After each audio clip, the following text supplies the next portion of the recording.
السلام علیکم ورحمۃ اللہ وبرکاتہ۔ الحمد للہ رب العالمین والعاقبۃ للمتقین والصلاة والسلام علی سید الانبیاء والمرسلین وعلی آلہ واصحابہ الطیبین الطاہرین، اما بعد، فاعوذ باللہ من الشیطان الرجیم، بسم اللہ الرحمن الرحیم۔ اولئک علیہم صلوات من ربہم ورحمہ واولئک هم المہتدون۔ صدق اللہ العظیم۔ غوث اعظم بمنے بے سرو ساما مددے، قبلہ دین مددے، کعبہ ایمان مددے، انتظار کرم تستمن عینی را، اے خدا جو خدا بین و خدا دا مددے، بگردہ بے بلا افتادہ کشتی، ضعیفان و شکستہ را تو پشتی، بحق کے خواجہ عثمان ہارون، مدد کن یا معین الدین چشتی، مدد کن یا معین الدین چشتی، مدد کن یا معین الدین چشتی۔ الصلاۃ والسلام علیک یا رسول اللہ، یا رسول اللہ، الصلاۃ والسلام علیک یا نبی اللہ، الصلاۃ والسلام علیک یا نبی اللہ، الصلاۃ والسلام علیک یا حبیب اللہ، الصلاۃ والسلام علیک یا حبیب اللہ، وعلی آلک و اصحابک یا نور اللہ، وعلی آلک واصحابک یا نور اللہ، صلی اللہ تعالی علیہ وسلم۔ صلی اللہ تعالی علیہ وسلم۔ شاہ است حسین، بادشاہ است حسین، دین است حسین، دین پناہ است حسین، سرداد نداد دست در دست یزید، حقا کی بنا لا الہ الا است حسین، یا شہید کربلا یا دافع کرب و بلا، یا شہید کربلا یا دافع کرب و بلا، یا شہید کربلا یا دافع کرب و بلا، گل رخا شہزادے گلگوں قبا امداد کن۔ آج کی اس سال کی ہماری یہ 11ویں اور اختتامی محفل ہے۔ عاشوراء کا دن گزر گیا، 11ویں شب شروع ہو چکی ہے۔ گنبد و مینار کے ہمارے اس شہر عزیز کے لیے آج کا دن بڑا تاریخی اور اہم دن رہا کہ فجر سے لے کر مغرب تک چاروں نمازوں میں دو مسجدوں کا افتتاح عمل میں آیا، اور اہل سنت و جماعت کی کل 8 نئی مسجدیں الحمدللہ شروع کرنے کا شرف اللہ نے ہم سب کو عطا فرمایا۔ اللہ تعالیٰ قبول فرمائے۔ اور چونکہ یہ ماہ محرم کی 11ویں شب ہے، اور اس شب کو تاریخ میں شام غریبہ کے نام سے یاد کیا جاتا ہے۔ صبر کرنے والے، صبر کر کے شکر کرنے والے، قرآن ان کے بارے میں کہتا ہے اولئک علیہم صلوات من ربہم ورحمہ وَأُولَئِكَ هُمُ الْمُهْتَدُونَ۔ یہ وہ لوگ ہیں جن پر اللہ کی درود نازل ہوتی ہے، اللہ کی صلوات نازل ہوتی ہے، ان پر درود اللہ کی طرف سے آتی ہے، رحمتیں نازل ہوتی ہے، اور یہی وہ لوگ ہیں جو ہدایت یافتہ ہیں۔ کل شب عاشور تھی اور شہادتیں پڑھی گئیں.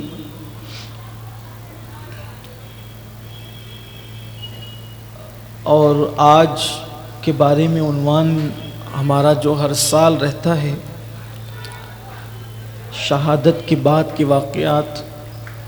اگر آپ کا حوصلہ اور آپ کی ہمت سلامت رہی اور اللہ کی توفیق شامل حال رہی تو کوشش آج کی جائے گی کہ قافلہ مدینہ منورہ کیسے پہنچا اس کے احوال کچھ بیان کیے جائیں. اگر وقت میں برکت رہی اور آپ کا حوصلہ سلامت رہا ایک بار آپ بلند آواز سے درود شریف پڑھنے تو گفتگو آگے میں.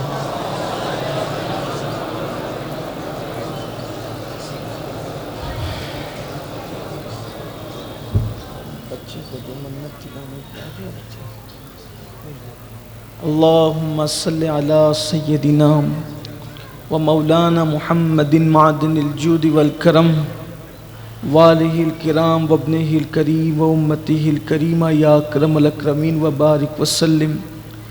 صلاۃ و سلام علیک یا رسول اللہ. میں چاہتا ہوں کہ گفتگو شروع ہونے سے پہلے پھر درمیان گفتگو آپ لوگ لائیں گے تو پھر وہ رہ جائے گا. اصل بات یہ ہے وہ دوران گفتگو پھر سلسلہ نہیں ٹوٹنا چاہیے کہ ہر سال جب امام حسین کی مولا عباس کی سرکار علی اکبر امام قاسم کی جب شہادت پڑھی جاتی ہے تو دوران گفتگو آپ لوگوں سے کہا جاتا ہے کہ بھائی جس کے دل میں جو مرادیں ہیں لے لیں تو اللہ تعالیٰ پوری فرمائے گا. تو بہت لوگوں کی مرادیں پوری ہوتی ہے ان کی برکت سے. تو گزشتہ سال کا واقعہ ہے کہ ایک خاتون جو ہے جن کے بیٹے کو شادی کو 7 سال ہو گئے تھے اولاد نہیں ہوتی تھی. غازی عباس کی شہادت پڑھی جا رہی تھی اور اس وقت انہوں نے دل میں تمنا کی تھی کربلا والوں کے ذریعے سے کہ اگر ان کے بیٹے کی گود بھر جائے گی تو وہ اس بچے کو شہادت کی اس محفل میں لائے گی. اور پچھلے سال انہوں نے دعا کی اور منت مانی اور اس سال ان کے یہاں بیٹا پیدا ہو گیا. تو چونکہ وہ خاتون ہے بوڑھی خاتون ہے وہ بیچاری چاہتی تھی کہ لاک ڈاؤن کی وجہ سے محفل میدان کی بجائے مسجد میں ہو گئی تو انہوں نے کہا ہماری منت پوری کرنا ہے. تو میں نے کہا کہ پھر وہ جلدی سے کر لیں تاکہ پھر وہ ہو جائے. لے آئے بچے کو وہیں سے پھر تھوڑی دیر رکھ کر کے بھیج دیجیے گا اب ادھر مت لائیے گا. دعا کرتے ہیں اللہ تعالیٰ اس کو لمبی عمر عطا فرمائے. یہ کرامت ہے میرے غازی کی کربلا والوں کی کرامت ہے. درود شریف پڑھ لیں آپ لوگ. اللہم صلی علی سیدنا و مولانا محمد معدن الجود والکرم والہ الکرام وابنہ الکریم و امتہ الکریمہ یا اکرم الاکرمین وبارک وسلم. صلاۃ و سلام علیک یا رسول اللہ. بلند آواز سے درود شریف پڑھیں میری طرف توجہ کریں. اللہ رب محمد صلی اللہ علیہ وسلم نحن عباد محمد صلی اللہ علیہ وسلم. صلاۃ و سلام علیک یا رسول اللہ. لوگ آستانوں پر جا کر مرادیں مانگنے کے قائل نہیں ہیں. یہاں تو صرف نام کی برکتیں ہیں.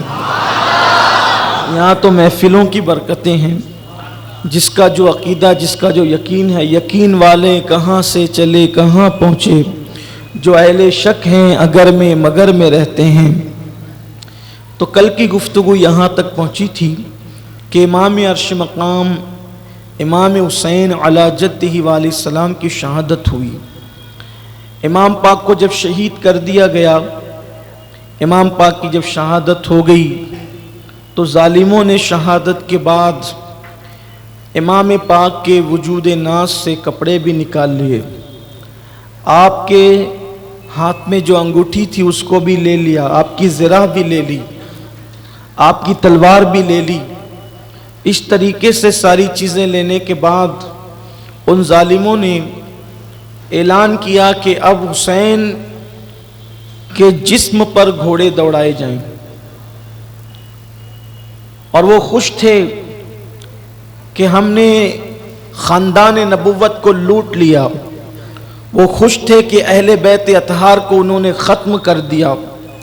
انہوں نے خاندان نبوت کو اجاڑ دیا، گلستان مصطفیٰ صلی اللہ علیہ وآلہ وسلم کی کلیوں کو انہوں نے مسل دیا۔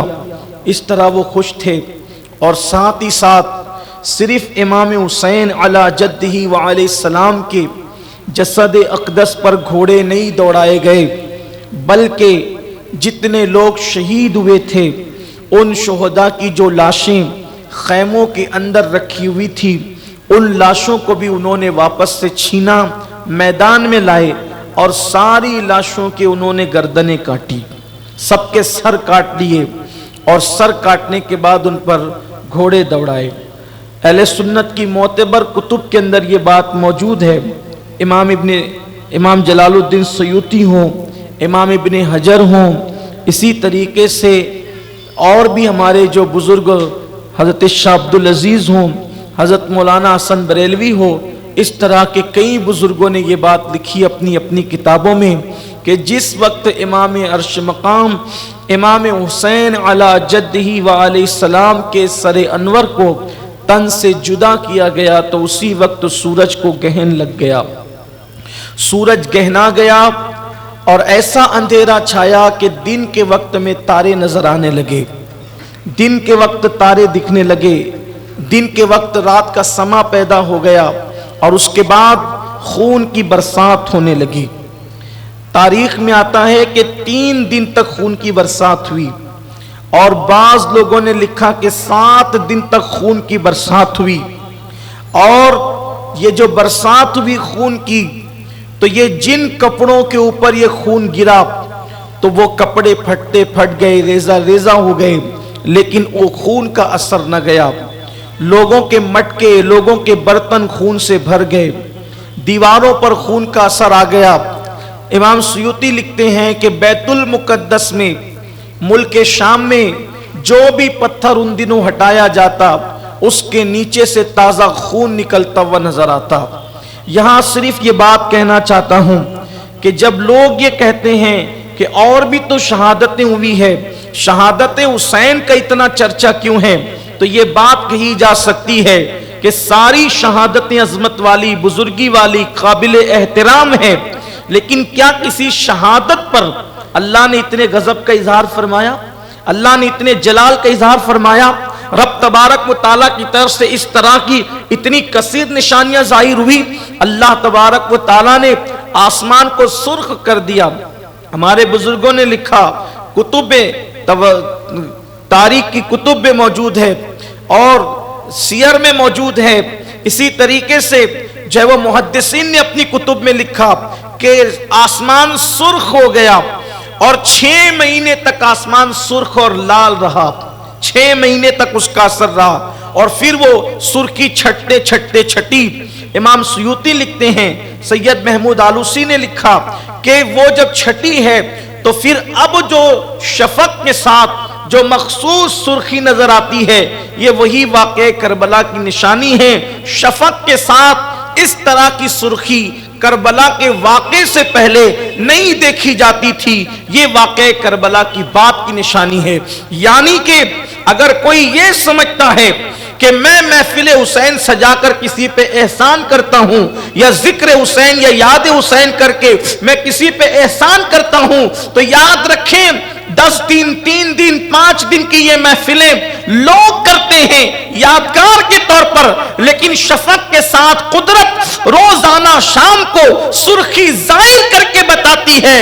کوئی یاد حسین کرے نہ کرے، کربلا کی یاد روزانہ شفق کے ساتھ سرخی کی شکل میں قدرت ظاہر کر رہی ہے، اور لوگ اس کو یاد کرتے رہیں گے۔ اللہ اکبر، خون برسا، آسمان سرخ ہو گیا، دن کے وقت تارے نظر آنے لگے، سورج کو گہن لگ گیا، اور وہ بدبخت، چونکہ جب قدرت کسی کی عقل پہ پردہ ڈال دیتی ہے، کہا جاتا ہے کہ خدا جب دین لیتا ہے تو عقلیں چھین لیتا ہے، سجائی نہیں دیتا، دکھائی نہیں دیتا، سمجھ میں نہیں آتا۔ ابو جہل نے چاند کے 2 ٹکڑے ہوتے ہوئے دیکھا لیکن وہ ایمان نہیں لایا۔ اللہ اکبر، کئی معجزات ان لوگوں نے دیکھے، ایمان نہیں لائے، سمجھ میں نہیں آتی تھی باتیں۔ خون کی برسات ہو رہی ہے، کچھ تو ہوش آ جاتا، کچھ تو سمجھ میں آ جاتا، نہیں سمجھے۔ ادھر وہ لوگ اللہ اکبر اسی پر بس نہیں کرتے، بلکہ ایک طرف لاشوں پر گھوڑے دوڑا رہے ہیں، لاشوں کو کچل رہے ہیں، اور دوسری طرف چند بدبخت آتے ہیں، خیموں کو آگ لگا دیتے ہیں۔ جس میں بیویاں تھیں ان خیموں کو آگ لگا دی گئی، اور آگ لگانے کے بعد سیدہ زینب خود فرماتی ہیں یزیدیوں کے ساتھ ایک شخص تھا جس کا نام حمید بن مسلم تھا، وہ کہتا ہے کہ جب خیموں کو آگ لگا دی گئی اور خیمے جلنے لگے تو کیفیت یہ ہوئی کہ پھر چند بدبخت بڑے اور بڑھنے کے بعد سکینہ اور جو دوسری سیدانیہ سید زادیاں تھی ان کے زیورات وہ چھیننے لگے۔ ننھی سی 7 سال کی شہزادی سکینہ ان کی بالیاں ایسے چھینی کہ کان کٹ گئے، اور وہ جو کان کٹے تاریخ میں آتا ہے کہ آخری دم تک سیدہ سکینہ کے کان ویسے ہی کٹے رہے، خون کی پھواریں نکلنے لگی، اور سیدہ سکینہ نے سوچا کہ میں اپنا تعارف کرا دوں گی تو شاید یہ لوگ مجھ پہ رحم کریں گے، اس لیے کہ مسلمان ہیں، بحیثیت مسلم کم سے کم یتیموں کے لیے تو ان کے دل میں نرمی ہوگی۔ تو سیدہ سکینہ نے کہا، بالی سکینہ نے، شہزادی سکینہ نے کہا رحم کرو ہم پر، ہم اہل بیت ہیں، اور پھر کہا کہ میں حسین کی یتیم بیٹی ہوں، میرے بابا کا انتقال ہو گیا، میں حسین کی یتیم بیٹی ہوں۔ اتنا سننے کے بعد ان ظالموں نے سیدہ سکینہ کے چہرے پہ تماچے مارنا شروع کیے، بی بی پاک کے ساتھ یہ سلوک کیا، اللہ اکبر، اور پھر سیدانیوں کے زیورات چھینے، حتیٰ کہ علی اصغر کا جھولا تک لوٹ لے گئے۔ سیدہ زینب فرماتی ہیں کہ ایک چمڑے کے بستر پر جو ہے وہ حضرت امام زین العابدین بیمار جو ہے وہ بے ہوش پڑے ہوئے تھے، ان ظالموں نے وہ چمڑے کا بستر تک چھین لیا، ان کے نیچے سے کھینچ لیا، اللہ اکبر، اور پھر اسی پہ بس نہیں کیا، ان لوگوں نے بیبیوں کی چادریں تک چھین لی۔ چادر چھیننے کی روایت تو استاد زمن نے بھی لکھی، اور بھی بزرگوں نے لکھی کہ چادریں تک چھین لی گئی۔ سیدہ زینب نے کہا بدبختو، ہم نبی کی بیٹیاں ہیں، ہمارے ساتھ کیا سلوک کر رہے ہو؟ لیکن انہوں نے ایک نہ سنی اور خیمے میں آگ لگا دی۔ اب جس میں بچے بیٹھے ہوئے تھے، جس میں خواتین بیٹھی ہوئی تھی، اس پہ بھی آگ لگ گئی۔ آگ لگ گئی تو حمید بن مسلم کہتا ہے کہ میں نے دیکھا کہ ساری بچیاں، بچے جو چھوٹے چھوٹے تھے، خواتین، وہ خیمے کے باہر نکل گئی۔ ایک بی بی صاحبہ تھی، کہتا ہے کہ چونکہ دوپٹہ تو چھین لیا گیا تھا، جس کا چہرہ چاند کی طرح چمکتا تھا، وہ کبھی جلتے ہوئے خیموں کی کنات پر چلتے ہوئے اندر جاتی تھی، کبھی باہر آتی، کبھی اندر جاتی تھی، کبھی باہر آتی تھی۔ میں نے اس بی بی سے پوچھا، بی بی کیا تجھے اس آگ سے ڈر نہیں لگتا؟ یہ جو تو آگ پہ چلتی ادھر اندر آتی جاتی ہے؟ اس نے کہا کیا کروں، میرا بیمار بھتیجا اندر بے ہوش ہے، اور میری جان ہے وہ، اور میرے بھائی حسین کی آخری نشانی ہے، اگر وہ جل گیا اور اس کا خاتمہ ہو گیا تو حسینی نسل کس سے چلے گی؟ تو کبھی اندر جاتی ہوں، کبھی باہر آتی ہوں۔ پھر اس نے کہا بالآخر میں نے دیکھا کہ وہ اپنے بھتیجے زین العابدین کو اپنے کندھے پر ڈال کر آگ پر چلتے ہوئے باہر لے کر کے آئیں۔ یہ سیدہ زینب کا کردار تھا، یہ کردار سیدہ زینب ہے، اللہ اکبر۔ اس کے بعد پھر وقت گزرتا گیا، بڑے عجیب حالات ہوئے، انہوں نے تو جانور بھی پکڑے اہل بیت کے، ذبح کر کے اس کو پکانا چاہا تو وہ سب کے سب خون بن گئے، خون میں تبدیل ہو گئے۔ اب وہ انتظار کر رہے تھے کہ صبح ہو تو صبح کے وقت یہ قافلہ یہاں سے نکلے، اور شام ہونے سے پہلے پہلے انہوں نے ساری گردنیں کاٹ کر اس سروں کو نیزے پر بلند کیا، اور جو بڑے بڑے ان کے لوگ تھے ان کے ساتھ ان سروں کو کربلا سے کوفہ کی طرف روانہ کر دیا۔ چونکہ کوفہ اور کربلا میں کوئی زیادہ فاصلہ نہیں ہے تو وہ سر لے کر 72 سر لے کر وہ کوفہ کی طرف روانہ ہو گئے۔ اللہ اکبر، ادھر کٹی پٹی لاشیں ہیں، اور پھر جب دن گزرتا ہے تو دن گزرنے کے بعد شام شروع ہوتی ہے۔ کہتے ہیں کہ مسافروں کی شام بھی بڑی عجیب ہوتی ہے۔ جب سیدہ زینب پاک اللہ اکبر جلتے ہوئے خیموں کو دیکھتی ہے تو سوچتی ہے کل تک یہی خیمے تو تھے جو جوان بیٹوں سے، بھتیجوں سے، بھانجوں سے، بھائیوں سے جگجگا رہے تھے، جگمگا رہے تھے، خیمے بھی سونے ہو گئے، خیمے بھی جل گئے۔ کبھی ادھر دیکھتی ہے، صدمہ ہے، چادریں چھین لی گئی، جن کے دوپٹوں کو کبھی اجنبی مردوں نے نہیں دیکھا تھا، جن کے گھر میں جبریل امین اجازت کے بغیر نہیں آتے تھے، آج ان کے خیمے جل گئے، دوپٹے چھین لیے گئے، ان کے چہروں پہ تماچے مارے جا رہے ہیں، بھوک اور پیاس کا الگ عالم ہے، کٹی پٹی لاشیں پڑی ہوئی ہے۔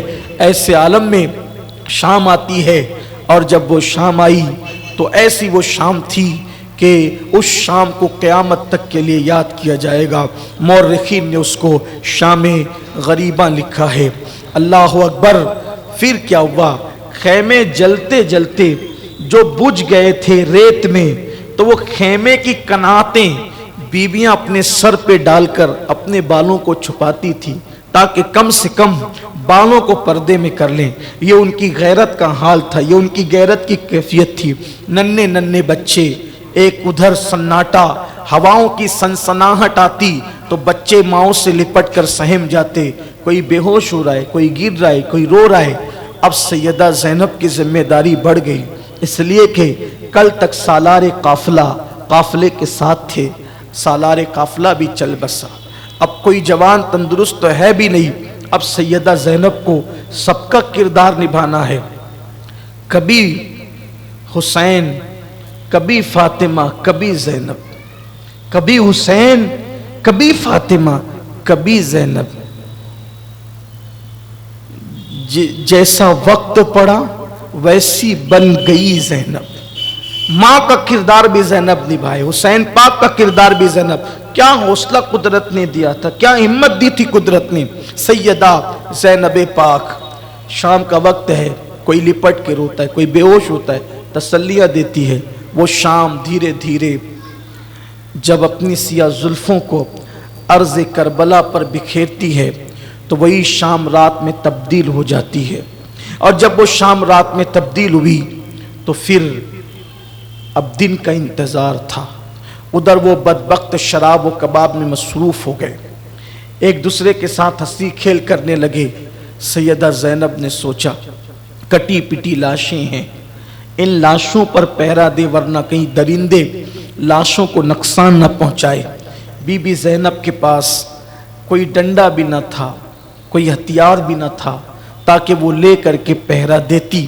بی بی زینب نے ریت میں کچھ ڈھونڈنا شروع کیا، ایک ٹوٹا ہوا خنجر علی کی بیٹی کے ہاتھ لگا، وہی ٹوٹا خنجر لے کر لاشوں کے ارد گرد پہرا دینے لگی تاکہ درندوں سے، یہ جو درندے ان سے، یا وہ جو درندے ہیں جو انسانی شکل میں، ان سے اب لاشوں کو بچائیں۔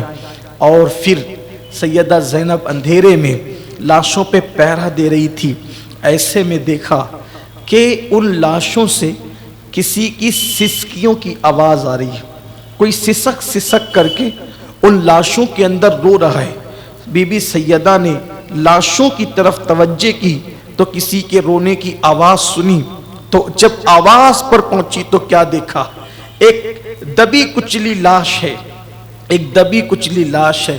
پہچاننا سیدہ کے لیے اس کو مشکل نہ تھا، لیکن ہے دبی کچلی، سر نہیں ہے اس کا، اور اس کے سینے پر سر رکھ کر سکینہ روتی ہے اور بابا بابا کہتی ہے اور سسکیاں لیتی ہے۔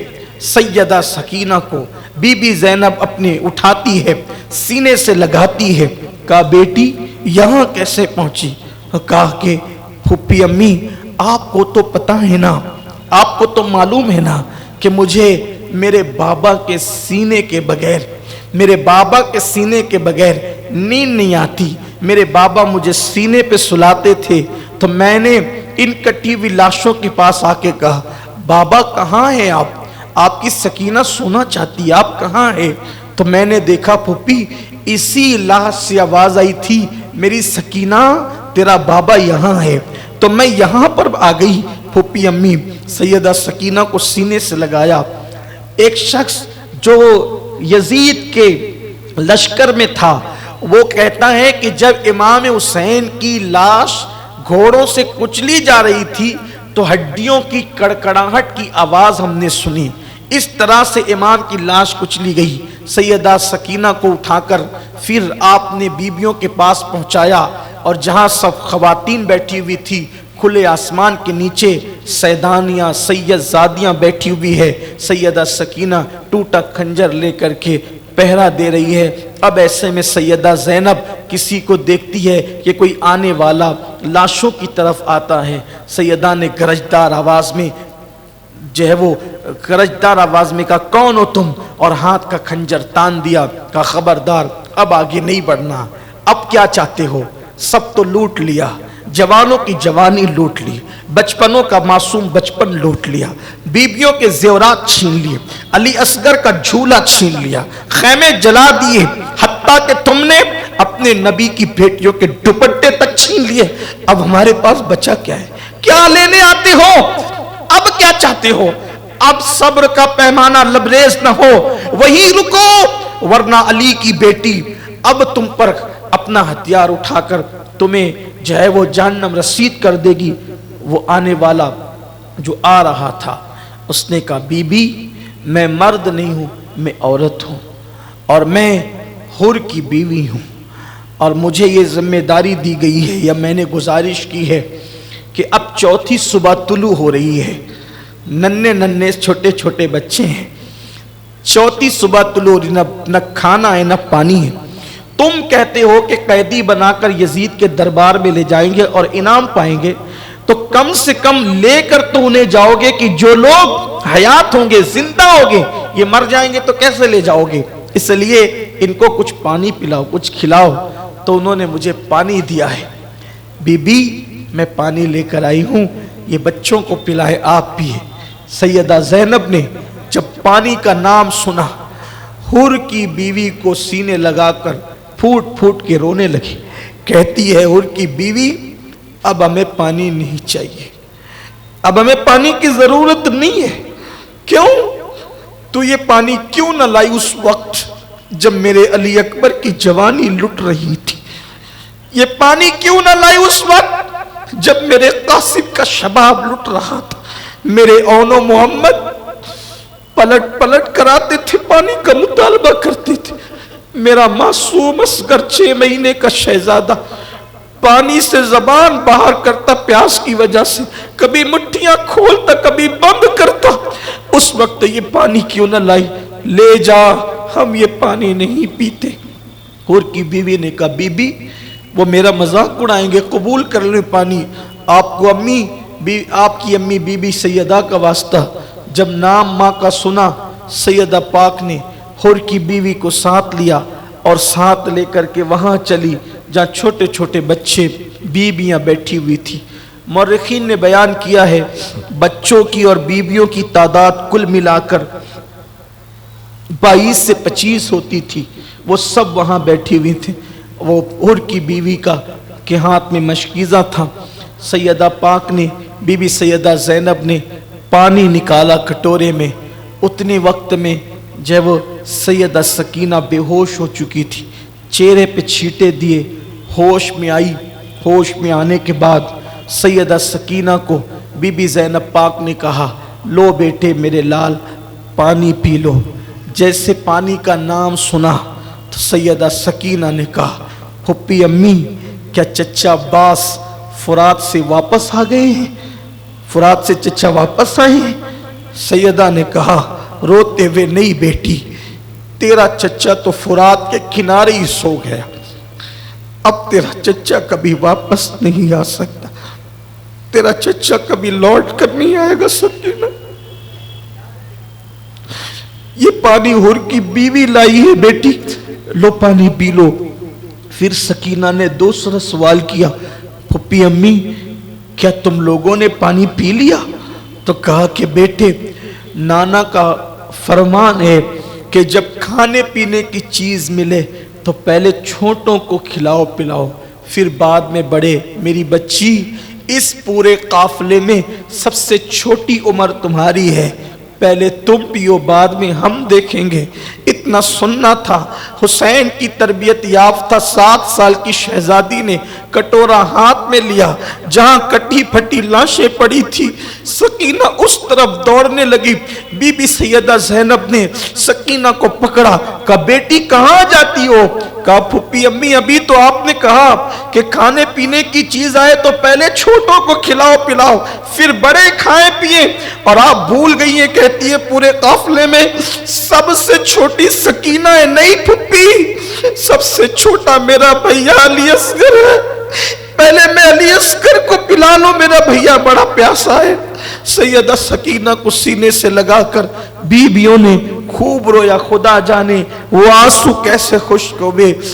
خدا خدا کرتے کرتے رات گزری، روتے ہوئے، آنسو بہاتے ہوئے، اور پھر جب صبح کا سویرا نمودار ہوا تو خیال تھا کہ صبح آئے گی تو صبح کوئی خیر کا پیغام لائے گی، لیکن جو 11 محرم کی صبح آئی وہ سید زادیوں کے لیے اور بھی دکھ کی تھی، اس لیے کہ جب صبح ہوئی، صبح کو تیمم کے ساتھ بیویوں نے نماز ادا کی، اور نماز ادا کرنے کے بعد وہ ظالم یزیدی پھر آئے، اور آنے کے بعد ان سید زادیوں کے ہاتھوں میں ہتھکڑیاں پہنائی جن کی کلائیاں کبھی کسی اجنبی مرد نے نہیں دیکھا تھا، ان کے ہاتھ میں ہتھکڑیاں ڈالی۔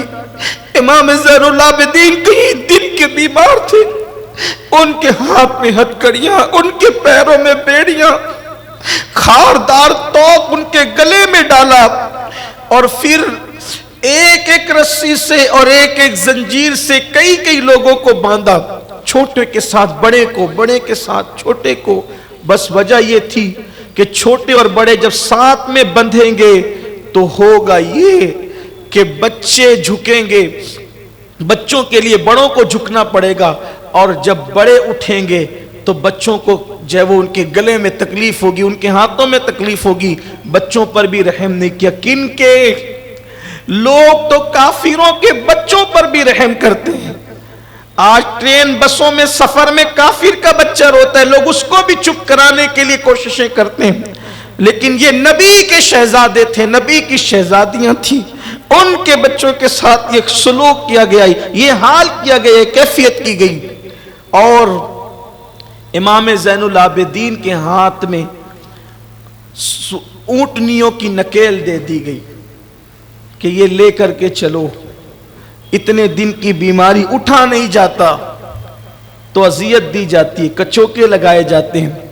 سیدہ پاک بی بی سیدہ زینب جہاں کٹی پھٹی لاشیں پڑی تھی وہاں آئی، اور آنے کے بعد جب بیٹوں کے، بھتیجوں کے، بھانجوں کے، بھائیوں کے کٹے پھٹے لاشیں دیکھے، بے گورو کفن پڑے ہوئے، تو مدینے کی طرف رک کر کے کہا نانا جان، اللہ آپ پر درود و سلام کی بارش نازل کرے۔ نانا، جس حسین کی پیشانی چومتے تھے ذرا اس کو بھی آ کر دیکھیں، جسے کندھے پہ بٹھاتے تھے ذرا اس کو بھی آ کر دیکھیں، آپ کا حسین بے گورو کفن پڑا ہوا ہے، جس کے لیے جنت سے جوڑے آتے تھے آج وہ بغیر کفن کے پڑا ہوا ہے۔ نانا جان اللہ آپ پر درود ہیں، لیکن شکایت نہیں، شکوہ نہیں، ماتم نہیں، چہرے کا نوچنا نہیں، صبر کا حال دیکھیں۔ امام پاک کی بہن سیدہ زینب پاک بہت روئی، اور آپ نے جب یہ باتیں کہیں اپنے بیگانے سب رو پڑے، اور جب چلنے لگی تو امام عالی مقام کے جسد اقدس سے چمٹنے کی کوشش کی، لیکن ظالموں نے کہا انہیں لے چلو، اور پھر 11 محرم کی صبح کو اہل بیت پاک کی وہ مقدس شہزادیاں اور یتیم بچے کوفہ کے سمت روانہ کر دیے گئے۔ عمر بن سعد ظالم نے جو اس کے مقتولین تھے ان کی جنازہ پڑھی، ان کو دفن کیا عزت کے ساتھ، اور مولا حسین اور ان کے اعوان و انصار کو یوں ہی چھوڑ دیا، یہ کہہ کر کہ انہیں گدھ کھائیں گے، انہیں درندے کھائیں گے، جنگل کے چھوڑ دیا۔ یہ قافلہ جب روانہ ہوا کوفہ کی طرف سب چلے گئے۔ قریب کا ایک دیہات تھا، فرات کے کنارے پر، وہاں کے لوگوں کو خبر ملی، اطلاع ملی کہ ایسا واقعہ ہوا۔ وہ آئے، چونکہ وہ لوگ سب جانتے تھے اہل بیت کو، وہ بھی مسلمان تھے، وہ سب جانتے تھے، پہچانتے تھے، مولا حسین کو بھی پہچانتے تھے، کیونکہ کوفہ میں کافی وقت گزارا تھا۔ مولا علی کے دور خلافت میں امام حسین نے شہزادوں کو بھی جانتے تھے۔ جس کی پہچان ہوئی اس کی قبر انہوں نے، وہ آئے، انہوں نے نماز جنازہ پڑھی، امام پر، ان کی اعوان و انصار پر نماز جنازہ پڑھی، اور نماز جنازہ پڑھ کے جسے پہچانتے تھے اس کی انہوں نے قبر ویسے بنائی۔ حر کے خاندان کے لوگ، حضرت حر کے خاندان کے لوگ وہاں پر آئے تو انہوں نے اپنے علاقے میں لے جا کر جناب حر کی قبر بنائی۔ اسی طرح حضرت حبیب ابن مظاہر صحابی رسول، ان کی شناخت بھی تو ان کی قبر الگ بنی۔ باقی کے سارے شہداء کو ایک ساتھ انہوں نے ایک جگہ پہ دفن کر دیا، اور امام علی مقام کی پہچان ہوئی۔ اسی طرح مولا علی اکبر کی پہچان ہوئی، اور امام علی اصغر چونکہ ننھے سے تھے ان کی پہچان ہوئی۔ تو انہوں نے اس طرح دفن کیا کہ امام علی اصغر کو امام حسین کے سینے پہ رکھا۔ یہ تصور کریں، ایک ہی قبر ہے، اور اس میں تدفین کا ان کا طریقہ یہ تھا کہ علی اصغر کو سینے پہ رکھا اور پائتی میں امام علی اکبر کو رکھا۔ اس طریقے سے ایک ہی قبر وہ جڑ جاتی ہے تینوں کی۔ ہو سکتا انہوں نے الگ دفن کیا ہو امام علی اکبر کو، لیکن امام علی اصغر کو سینے پہ رکھا، اور اب وہ ایک ہی ہو گئی، یہ تینوں کی قبر۔ جہاں ہم امام علی مقام کے روضے پر حاضری دیتے ہیں، تھوڑی چوڑی سی قبر ہے، جب وہاں پہنچتے ہیں تو اندازہ ہوتا ہے حسین آج بھی اکیلا نہیں سویا، حسین آج بھی سینے پر علی اصغر کو اور پائتی میں علی اکبر کو لے کر آرام فرما رہے ہیں۔ جب وہاں جاتے ہیں، اللہ وہ دین آپ سب کو، ہم سب کو بار بار نصیب کرے کہ آپ دیکھیں امام کا روضہ، جس نے دین کے لیے سب لٹایا۔ دیکھیں، پتہ چلے گا لوگ تو مرنے کے بعد اپنی اولاد کو گود سے محروم کر دیتے، یا گود سے اولاد محروم ہو جاتی ہے، لیکن حسین نے شہادت کے بعد ابھی بھی بیٹے کو گود میں اٹھا رکھا ہے۔ تصور کی دنیا میں دیکھیں تو ابھی بھی، اور علی اکبر کو گویا کہ ابھی بھی انگلی پکڑا رکھا ہے۔ یہ میری عقیدتیں بول رہی ہے، اللہ اکبر۔ پھر کہتے ہیں کہ وہ کٹے ہوئے سر، جب چونکہ 10 کوئی روانہ ہو گئے تھے، تو ادھر یہ ہوا کہ کوفہ پہنچتے پہنچتے کوفہ کا جو صدر دروازہ تھا وہ بند ہو گیا تھا۔ تو یوں ہوا کہ سروں کو جو ہے لے کر کے وہ بدبخت لوگ، اب وہ نہیں چاہتے تھے کہ رات کی تاریکی میں وہ لے کر کے جائیں، تو انہوں نے یہ کیا کہ ان سروں کو انہوں نے اپنے گھروں میں رکھ لیا کہ ہم دارالعمارت میں ایسے نہیں لے جائیں گے، جب دن نکلے گا تب لے جائیں گے۔ تو یہ ہوا کہ خولی بدبخت پلید، اس کے پاس امام حسین کا سر تھا، اس کی بیوی کا نام نوار تھا، وہ نوار نام کی عورت اہل بیت کی محب تھی۔ یہ رات کو پوچھا 3 دن سے کہاں تھا، کئی دن سے غائب تھا۔ تو اس نے کہا کہ میں کربلا میں تھا اور تیرے لیے بہت بڑا تحفہ لایا ہوں۔ کہا کیا تحفہ ہے؟ کہا حسین ابن علی کا سر ہے۔ کہا استغفر اللہ، لوگ زیورات لاتے ہیں اور تو حسین ابن علی نواسِ رسول کا سر لایا ہے؟ بدبخت، اگر رات کا وقت نہ ہوتا میں ابھی تیرے گھر سے چلی جاتی۔ جو نواسِ رسول کا احترام نہ کرے میں اس کے ساتھ زندگی نہیں گزار سکتی۔ یزید کے حامیوں کی تھوڑی سی توجہ چاہتا ہوں، خدا کے لیے فرقہ واریت چھوڑو، تعصب چھوڑو۔ دیکھو 1400 سال کے بعد تم کہاں یزید کی حمایت کرنے لگے؟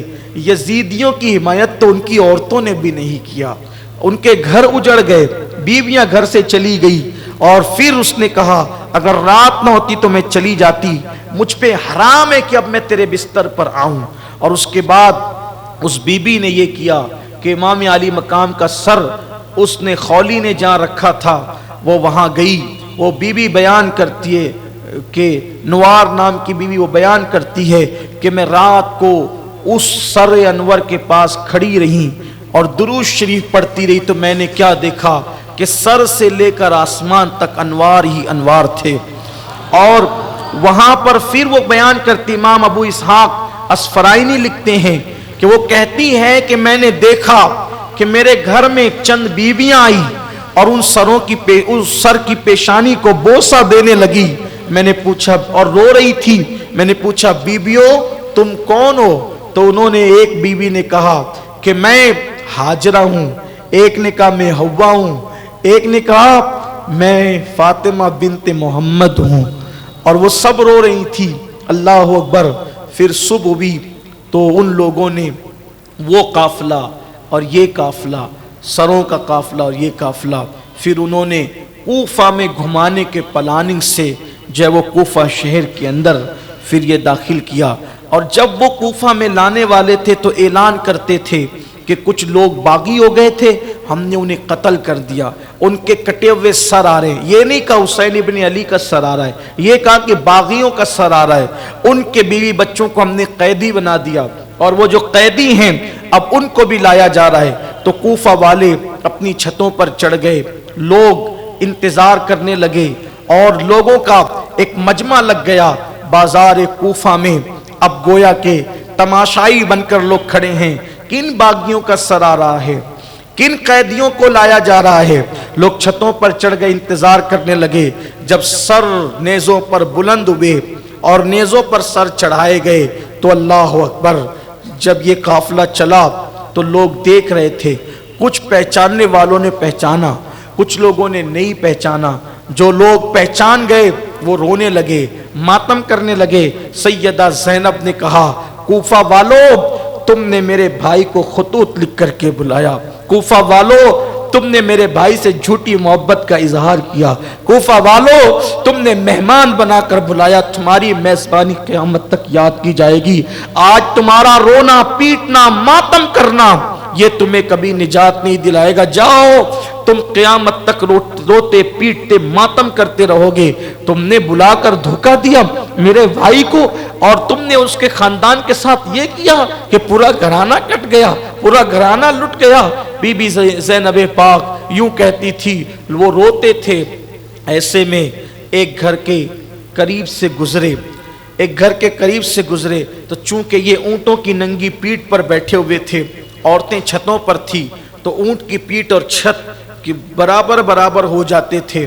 تو ایک عورت نے جب یہ قافلہ دیکھا اور قافلہ دیکھ کر کے کہا کہ کچھ صدقے کی روٹیاں ہیں، تو وہ روٹیاں اس طرف پھینکا۔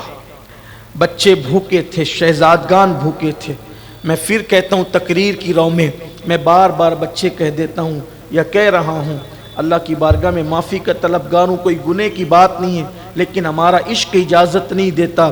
شہزادگان شہزادیاں بھوکے تھے، جب وہ صدقے کی روٹیاں کھجور پانی پھینکتے تو اس وقت سیدہ سکینہ نے کہا پھپھی امی کئی دن کی بھوک ہے، کیا اس وقت ہم کھا سکتے ہیں؟ کہا نہیں بیٹا، آل محمد پہ صدقہ حرام ہے، ہم صدقہ نہیں کھاتے۔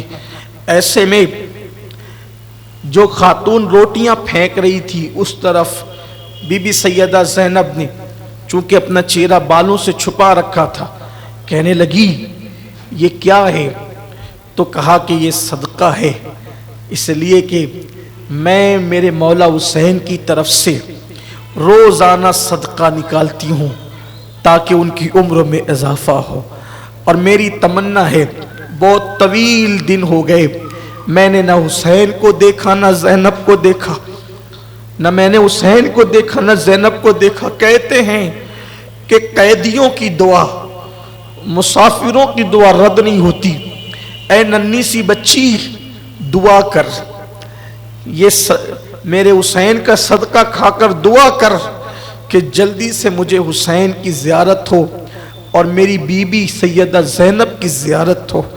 یہ سن کر سیدہ زینب زار زار رو پڑی اور فرمایا کہ وہ جو آگے سر جا رہا ہے وہ تیرے حسین کا سر ہے، اور جس کو تو دیکھ رہی ہے حالت اسیری میں یہ زینب ہے۔ اس کی چیخ نکل گئی، وہ بے ہوش ہو گئی۔ بازاروں میں کئی دن تک قافلے کو پھرایا گیا، اور اس کے بعد جب دارالامارت کوفہ کے اندر یہ لائے گئے، سیدہ زینب جب گورنر ہاؤس میں آئی تو آپ نے کپڑے بدل لیے، سیدہ زینب نے کپڑے تبدیل کر لیے اور میلے کپڑے، بالکل میلے کپڑے پہن لیے۔ سیدہ زینب پاک نے کسی طرح سے خدا جانے جو طریقہ ہو مورخین نے لکھا ہے، اور پھر اس کے بعد نبی کی شہزادیوں کو، نبی کے گھر کے بچوں کو ہاتھ میں ہتکڑیاں اور پیر میں بیڑیاں ڈال کر کھڑا کیا گیا۔ جن کی امی کی تعظیم کے لیے مصطفیٰ جان رحمت اٹھ کر کھڑے ہوتے تھے، آج ان کی بیٹیاں کوفہ کے دارالامارت کے اندر کھڑی ہوئی ہے، نہ سر پر چادریں ہیں۔ جس کے نانا نے حاتم تائی کی بیٹی کے سر پہ چادر ڈال کر کہا بیٹی کسی کی بھی ہو بیٹی تو بیٹی ہوتی ہے، جس نے بے چادروں کو چادر دی، جس نے بے آبروؤں کو آبرو دی، جس نے ذلیلوں کو عزت دی، جس نے گمراہوں کو ہدایت دی، جس نے کنگالوں کو مالا مال کیا، آج اسی کے گھر کی بیٹیاں ہاتھ میں ہتکڑیاں پہن کر، پیروں میں بیڑیاں پہن کے، بغیر چادر کے کھڑی ہے، کوئی بیٹھنے کے لیے بھی نہیں کہتا۔ ایسے میں امام کا کٹا ہوا سر ایک تشت میں رکھا ہوا ہے۔ ابن زیاد بدن ہاتھ بانی فساد، وہ ملعون ہاتھ میں چھڑی لے کر امام حسین کے لبوں پر چھڑی لگاتا ہے اور کہتا ہے حسین تو کتنا خوبصورت ہے، تیرے دانت کتنے حسین ہیں۔ حضرت سیدنا زید بن ارقم وہاں پر موجود تھے، وہ کہتے ہیں بدبخت اس لب کو چھڑی نہ لگا، میں نے بار بار مصطفیٰ جان رحمت کو یہ لبوں کو چومتے دیکھا ہے، تو چھڑی لگا کے بے ادبی کرتا ہے۔ اس نے کہا بدبخت نے کہ اگر تو بڈھا ہو کر سٹ نہ گیا ہوتا تو میں تجھے قتل کر دیتا۔ وہ اٹھے روتے ہوئے کہا لوگوں تم نے نبی کی آل کے ساتھ دھوکہ کیا اور ابن مرجانہ کو اپنا امیر مان لیا، سنو یہ وہ پلید اور بدبخت لوگ ہیں کہ امام علی مقام کی شہادت کی بات تمہارے اچھوں کو قتل کریں گے، تمہارے بروں کو یہ بڑھاوا دیں گے۔ یہ کہتے ہوئے نکل کر چلے گئے۔ اس کے بعد ابن زیاد نے کہا یہ عورت کھڑی ہے کون ہے؟ سیدہ نے کوئی جواب نہیں دیا۔ پھر پوچھا کون ہے یہ؟ پھر کوئی جواب نہیں دیا۔ پھر کہا کون ہے یہ؟ تو کوفہ کی کچھ عورتیں ساتھ ہو گئی تھی۔ ایک عورت نے کہا یہ بی بی سیدہ زینب پاک ہے، حسین کی بہن۔ ہاں۔ اس نے کہا دیکھا اللہ نے ہم سچوں کو کیسی مدد کی اور تمہارے بھائی کا کیا انجام کیا؟ سیدہ نے فرمایا، سیدہ زینب نے، اللہ نے اس کی شہادت لکھی تھی میرے بھائی کی جو پوری ہوئی، اور اللہ کی مدد میرے بھائی کے ساتھ ہے، تمہارے ساتھ نہیں۔ تو فاسق، تیرا باپ فاسق اور تیرا امیر یزید فاسق، میرے بھائی تو سچائی اور صداقت پر تھا۔ پھر امام زین العابدین پر نظر پڑی، اس بدبخت نے کہا یہ بچہ کیوں زندہ ہے؟ کون ہے یہ؟ کہا یہ حسین کا بیٹا ہے۔ کہا یہ کیوں نہیں مرا؟ اس کو بھی مار ڈالو۔ تو کسی نے کہا بچہ ہے، کہا اس کو چیک کرو بالغ ہے کہ نابالغ ہے۔ میری زبان میں اتنی طاقت نہیں کہ انہوں نے کیسے چیک کیا، میری زبان میں طاقت نہیں۔ جن کے گھر میں اجازت کے بغیر جبریل نہیں آتے تھے، اگر پڑھنا ہے تو آئینے قیامت میں پڑھو کہ کیسی قیامت ڈھائی ان ظالموں نے۔ امام زین العابدین کی جوانی چیک کرنے کی بات کی گئی، اور پھر کسی نے بتایا بدبخت نے کہ یہ جوان ہے، اور پھر امام زین العابدین کو قتل کرنے کی جب بات ہوئی تو سیدہ لپٹ گئی کہا کہ میں تجھے اللہ کا واسطہ دے کر کہتی ہوں اگر اس کو قتل کرنا ہے تو اس کے ساتھ مجھے بھی قتل کر دے۔ امام زین العابدین نے، بیمار تھے، ہتکڑیاں تھی، تھکن تھی، سب تھا، فرمایا شہید کر دو مجھے، لیکن ایک وصیت کرتا ہوں اس قافلے کے ساتھ کسی شریف انسان کو کر دینا تاکہ خیر و عافیت کے ساتھ، حفاظت کے ساتھ یہ بیبیاں مدینہ منورہ تک پہنچ جائے۔ کہتے ہیں کہ پھر اس کے بعد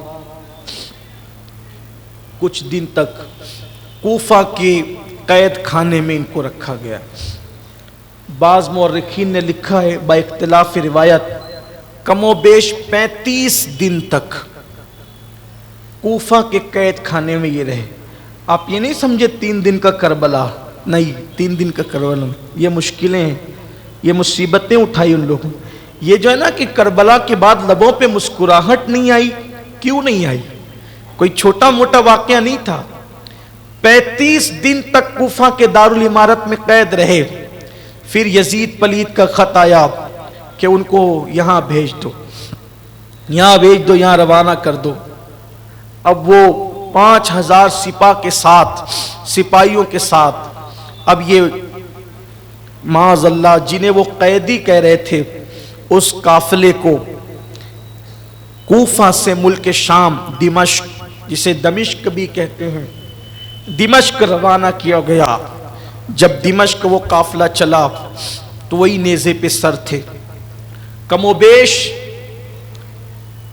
انہوں نے اتنے مقام پر پڑاؤ کیا اور ہر شہر جو بڑا شہر پڑتا تھا وہاں جو وہ گھمایا کہ دیکھو جس نے یزید کے ساتھ بغاوت کی اس کا انجام یہ ہوا، اس لیے جو بھی یزید کے ساتھ بغاوت کرے گا اس کا انجام یہ ہوگا۔ وہ سر لے کر کے گھومتے رہتے اور آگے بڑھتے رہتے۔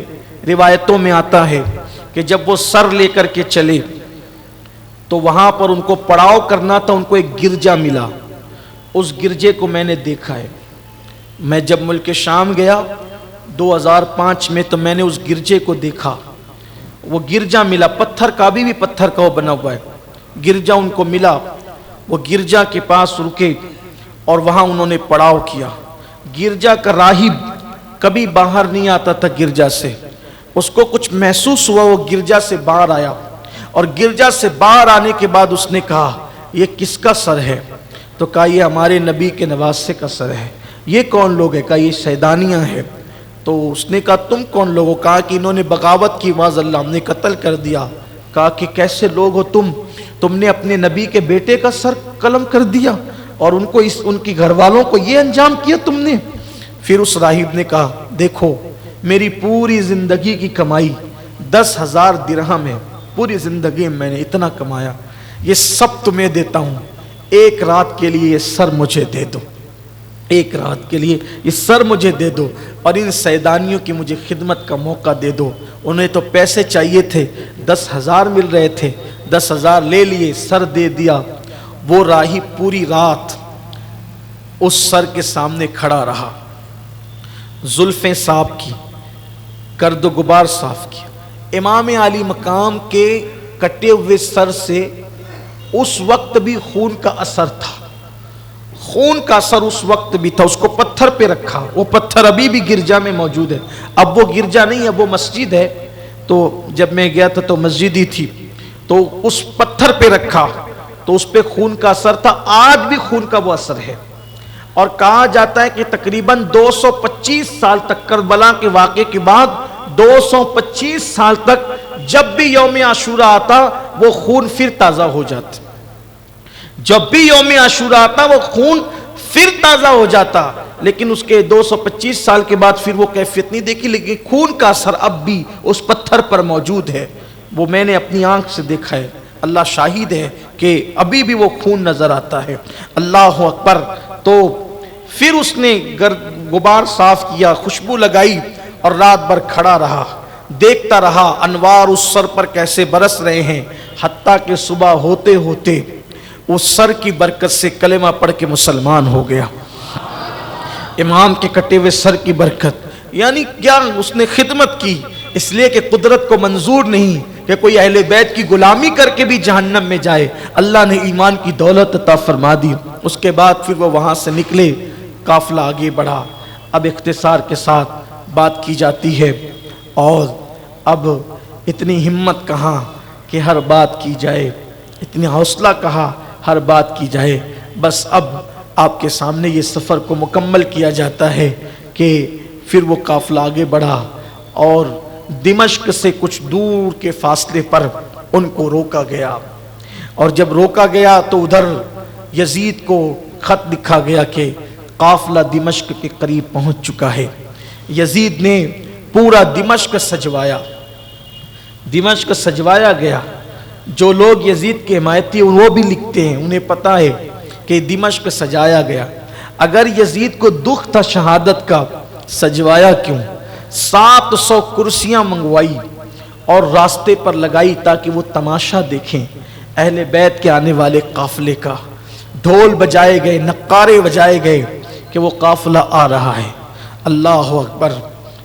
پھر یہ کیفیت ہوئی کہ جب وہ قافلہ دمشق میں داخل ہوا، یہاں پر مجھے ایک روایت یاد آتی ہے، میں پڑھنا چاہتا ہوں۔ مشہور سی روایت ہے اور اس کو بہت بیان کرنے والوں نے بھی بیان کیا ہے کہ جب دمشق کے قریب وہ قافلہ پہنچا اور اس کے مضافات میں رکا وہ قافلہ، چونکہ میں آپ کو پہلے بتا چکا ہوں، آپ 22 سال سے بار بار سنتے ہیں کہ روایات میں بڑا اختلاف ہے، الگ الگ مورخین نے الگ الگ بات بیان کی ہے۔ جب وہ دمشق کے قریب قافلہ پہنچا، کچھ منزل پر تھا دمشق شہر، رات اندھیری تھی۔ اندھیری رات میں دیکھا کہ ایک نقاب پوش بڑھیا، ایک برقع پوش بڑھیا وہاں کھانا پانی لے کر کے کھڑی ہے، اور کھڑی ہونے کے بعد سیدہ زینب کے پاس آتی ہے، کہتی ہے بی بی یہ کھانا ہے، یہ پانی ہے، قبول کرو، یہ قبول کر لو۔ سیدہ زینب نے کہا اے خاتون تو کون ہے؟ کون ہے تو اور یہ کیوں لے کر کے آئی ہے؟ یہاں تو ہمارے ساتھ کوئی ہمدردی کرنے والا نہیں ہے، اونٹ کی ننگی پیٹھ پر ہمیں گھمایا جا رہا ہے، شہر شہر گھمایا جا رہا ہے۔ جنہوں نے کبھی گھر چھوڑ کے آنگن میں بھی قدم نہیں رکھا تھا بغیر عذر شرعی کے، آج ان کو شہر شہر گھمایا جا رہا ہے۔ یہ کون ہے تم، کیوں ہمدردی کر رہی ہو؟ اس نے کہا بی بی اندھیرا تھا، بات اتنی ہے، سیدہ پاک نے اپنے بالوں سے چہرہ چھپا رکھا تھا، بات اتنی ہے کہ میں سیدہ فاطمۃ الزہرا کی کنیز ہوں، میں کنیز ہوں ان کی، اور میرا نام فضہ ہے، میرا نام فضہ ہے۔ بس بات اتنی ہے کہ جس وقت سیدہ فاطمہ دنیا سے جا رہی تھی تو انہوں نے مجھے وصیت کی تھی فضہ سن 60 ہجری کے بعد ایک قافلہ آئے گا دمشق، 60 ہجری کے بعد ایک قافلہ آئے گا دمشق میں، ان کی خدمت کرنا، ان کو کھلانا پلانا، خدمت کرنا، اس پر میری روح بہت خوش ہوگی۔ بی بی چونکہ فاطمہ میری شہزادی ہے، میں ان کی کنیز ہوں، لیکن میں نے زندگی کا بڑا حصہ ان کی غلامی میں گزارا۔ جب ان کا وصال ہو گیا پھر حالات ایسے بنے کہ میں نے مدینے میں رہنا مناسب نہیں سمجھا، تو پھر میں مدینے چھوڑ کر دمشق آ گئی ہوں، اور اب اتنی بوڑھی ہو گئی ہوں کہ میں دوبارہ مدینے جانے کی ہمت نہیں کرتی۔ اب بس ایک تمنا ہے میری، ایک تمنا ہے کہ جب میں مدینے سے نکلی تھی بی بی زہرا پاک کے وصال کے بعد، تو میری گود میں ایک بچی بی بی کی پرورش پاتی تھی، اس کا نام زینب تھا، اور وہ میری بی بی کی بڑی ہم شبی اور ہم شکل تھی۔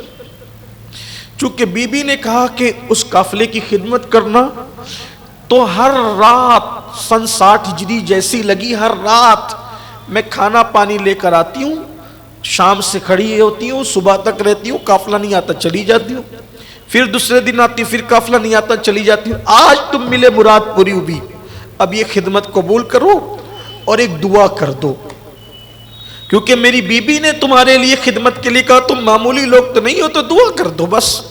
کہ مرنے سے پہلے ایک بار میں زینب کو دیکھ لوں اور حسین کو دیکھ لوں، کیونکہ یہ دونوں میری گود میں پلے ہیں، ایک بار دیکھنا چاہتا، دعا کر دو بی بی۔ بس اتنا سننا تھا۔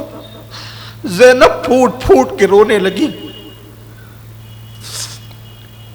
اور روتے روتے جب سسکیاں بلند ہونے لگی تو فضا نے پوچھا بی بی کیا بات ہے کہ میں زینب کا ذکر کرتی ہوں اور حسین کا ذکر کرتی ہوں تو تیرے جذبات بے قابو ہو جاتے ہیں؟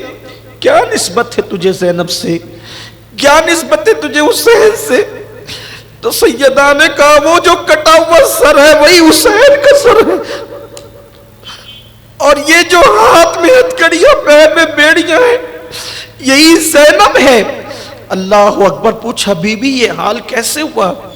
سیدہ پاک نے کچھ باتیں بتائی اور پھر فضا ساتھ ہو گئی، سیدہ فضا ساتھ ہو گئی۔ پھر یہ قافلہ دمشق میں صبح کے وقت داخل ہوا اور داخل ہونے کے بعد پھر دمشق میں پھرایا گیا۔ ایک صحابی رضی اللہ تعالی عنہ وہاں پر حضرت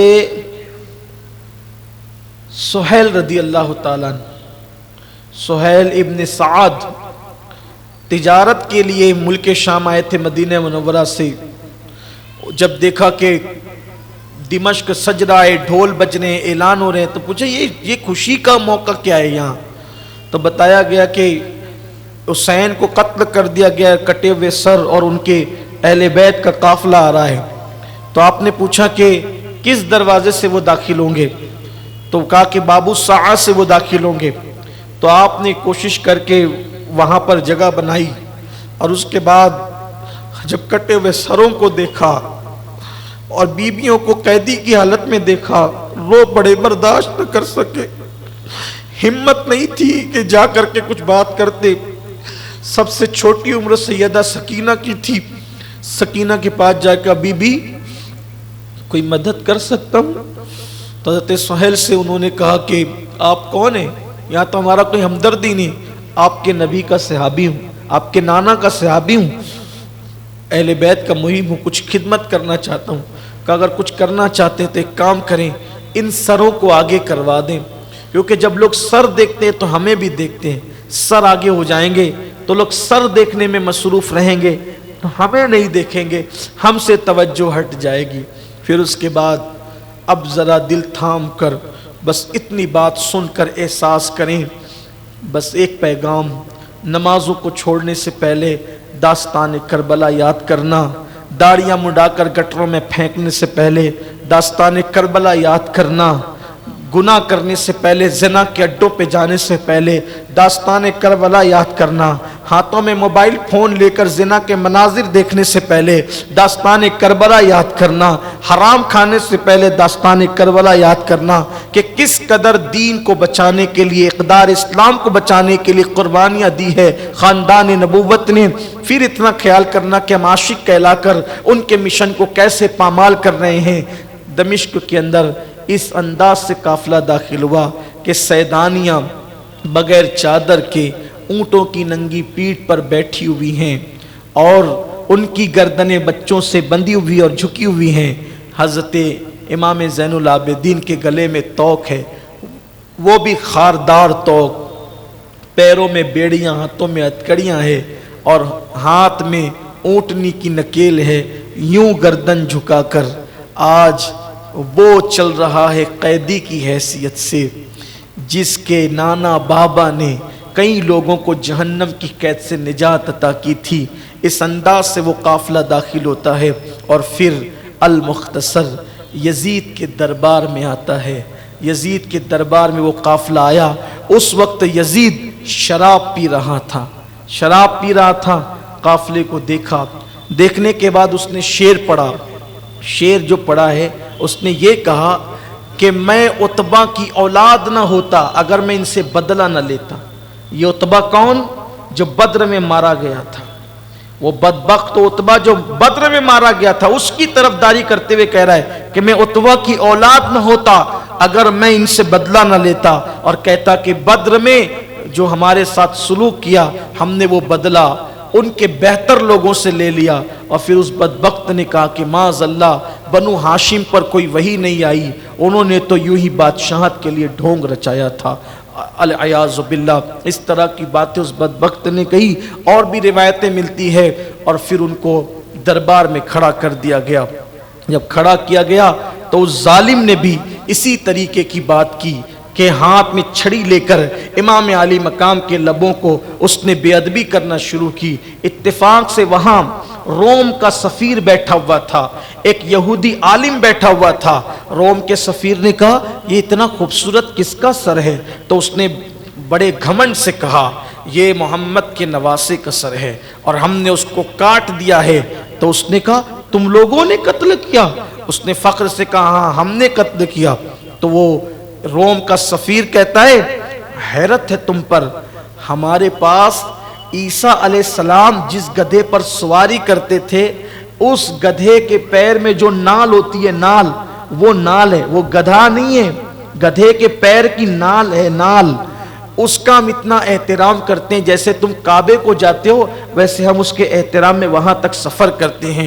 اور تم نے نبی کا نواسا، اور جو یہودی عالم بیٹھا ہوا تو اس نے کہا کہ داؤد علیہ السلام سے لے کے مجھ تک 70 پشتوں کا فاصلہ ہے، یعنی 70 پشتوں کے بعد میں داؤد علیہ السلام کی اولاد میں سے ہوں، یہودی میرا اتنا احترام کرتے ہیں اور تم نے نبی کے سگے نواسے کو، ان کے بیٹے کو شہید کر دیا، حیرت ہے تم پر، تو حق پر نہیں ہے یزید۔ یہ کہہ کے اٹھ گیا۔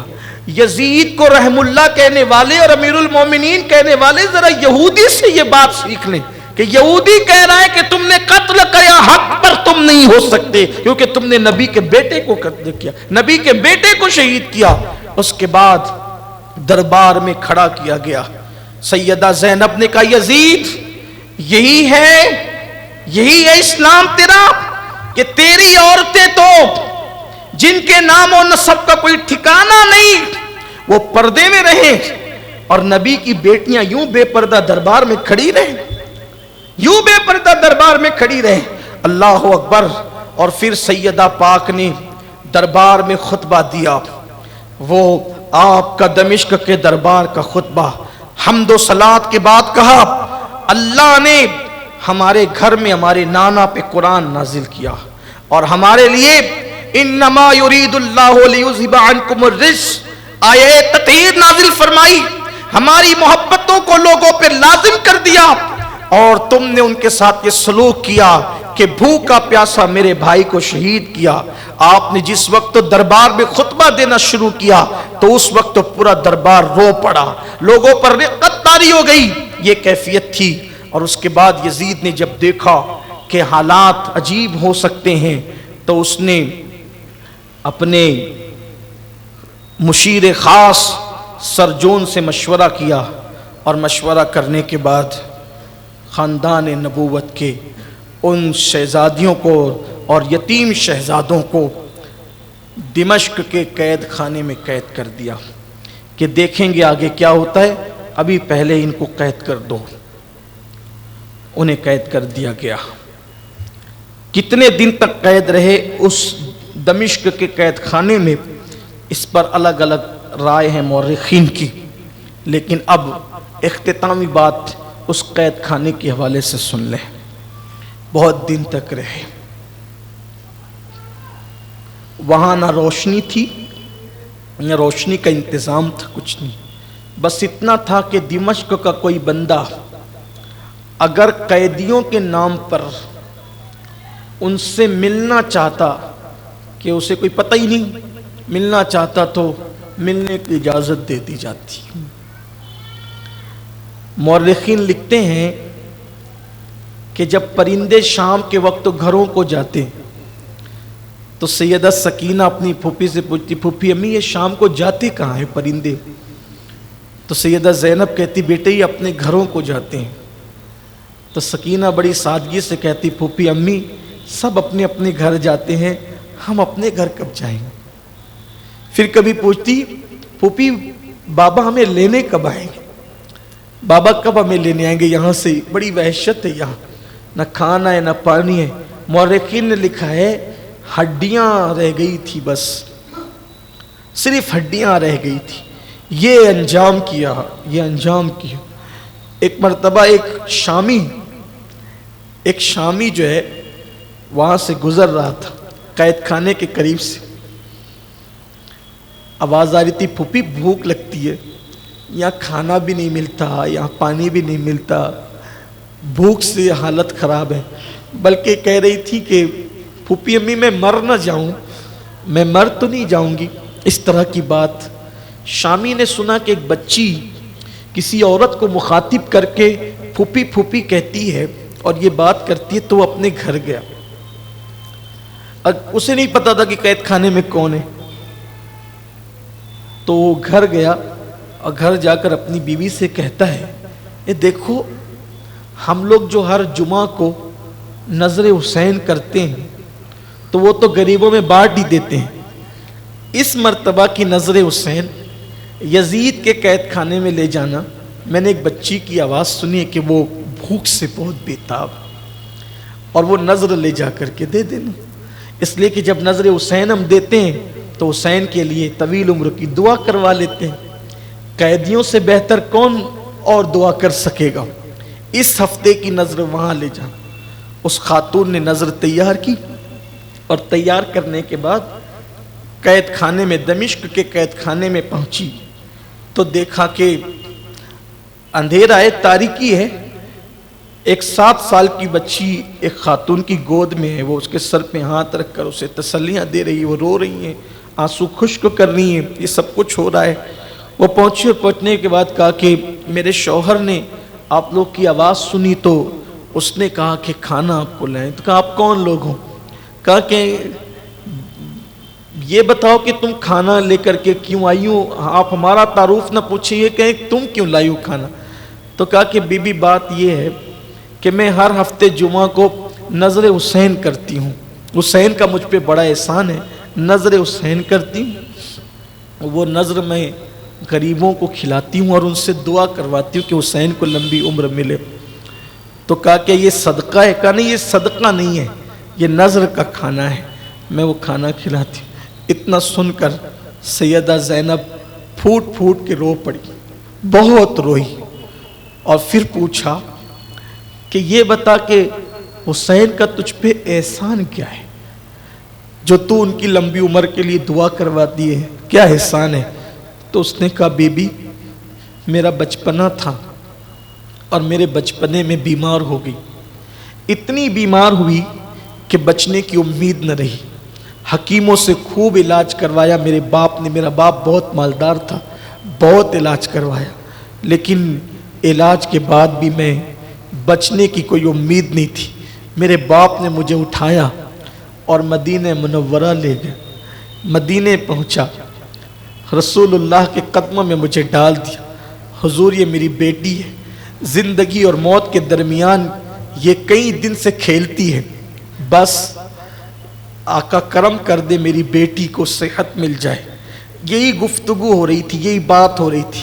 ایسے میں پردہ ہٹا اور ایک چاند جیسا بچہ اس پردے سے باہر نکلا، اور نکلنے کے بعد اس نے میرے سر پہ ہاتھ رکھا. ہاتھ کیا رکھا، اس کے ہاتھ کی برکت سے اللہ نے مجھے نئی زندگی دے دی.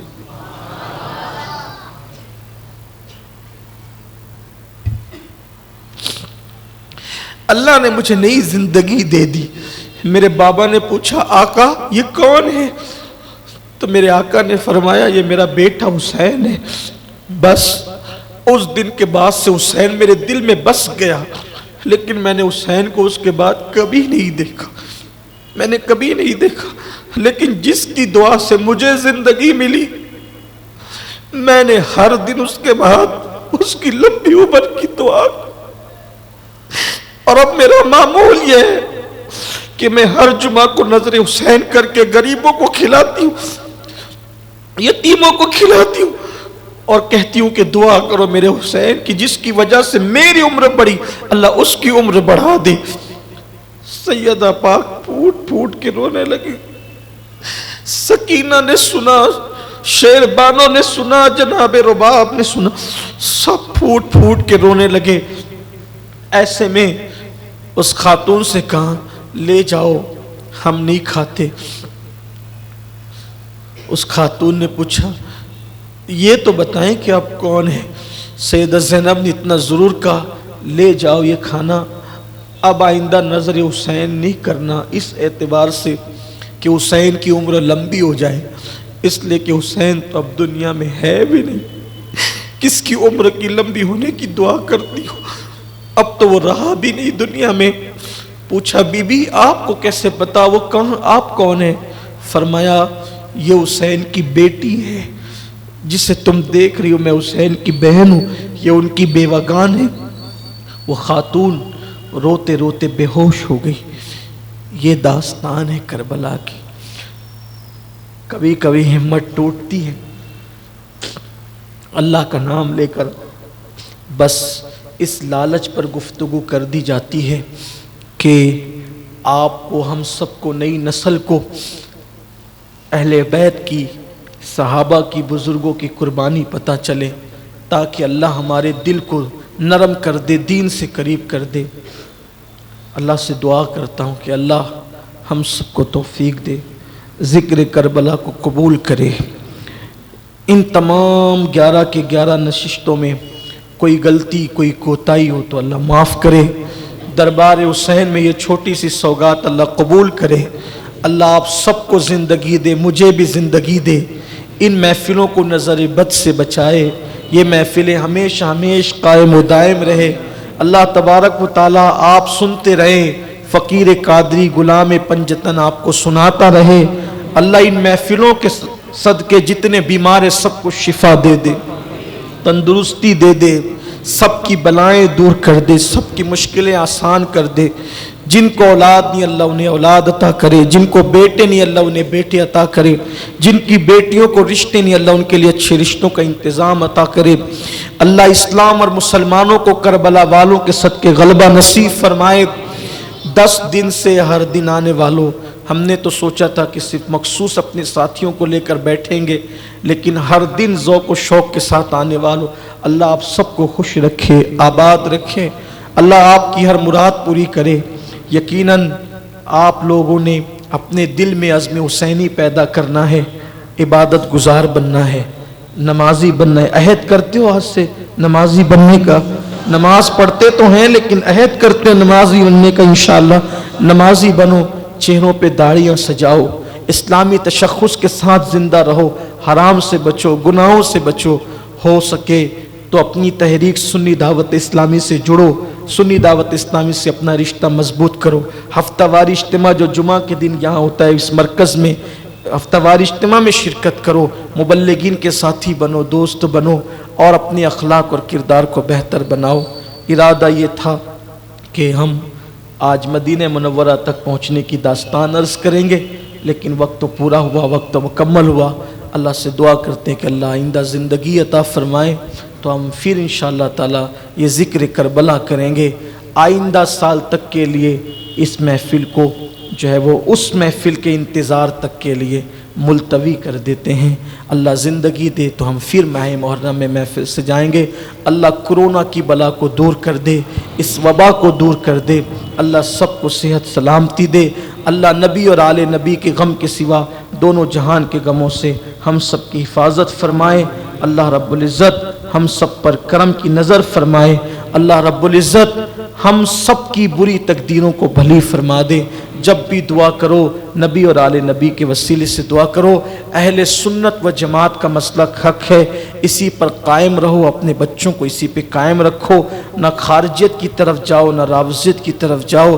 اہل سنت کا ہے بیڑا پار، اصحاب حضور نجم ہے اور ناؤ ہے، اطرت رسول اللہ کی۔ اور پوری دنیا سے جو اس محفل کو سن رہے ہیں پہلے دن سے یا جب بھی جس نے جب بھی سنا، جیسے بھی سنا، اللہ ان سب کو بھی بہتر جزا عطا فرمائے۔ ہمارے مجلس شورا کے تمام ارکان کو، ہمارے ساتھیوں کو جنہوں نے اتنا اچھا انتظام کیا لاک ڈاؤن میں بھی، اللہ ان سب کو بہتر جزا دے، میڈیا ٹیم کو بہتر جزا دے، اور اللہ آپ سب کو بھی بہتر جزا عطا فرمائے۔ یہ قصہ لطیف ابھی ناتمام ہے، جو کچھ بیان ہوا آغاز باب تھا، قتل حسین، اصل میں مرگ یزید ہے، قتل حسین اصل میں مرگ یزید ہے. اسلام زندہ ہوتا ہے ہر کربلا کے بعد، اسلام زندہ ہوتا ہے ہر کربلا کے بعد. بے ادب گستاخ فرقے کو سنا دے اے حسن، یوں کہا کرتے ہیں سنی داستان اہل بیت. السلام علیکم ورحمۃ اللہ. رسالت کے پروانوں، ہر سنیچر کو بعد نماز عشاء سنی دعوت اسلامی کے عالمی مرکز اسماعیل حبیب مسجد میں سنی اجتماع ہوتا ہے. تو آپ حضرات پابندی کے ساتھ اس میں شرکت فرمائیں. سنی دعوت اسلامی کی website sunni dawat islami.net پر وزٹ کریں اور بہت ساری دینی معلومات حاصل کریں.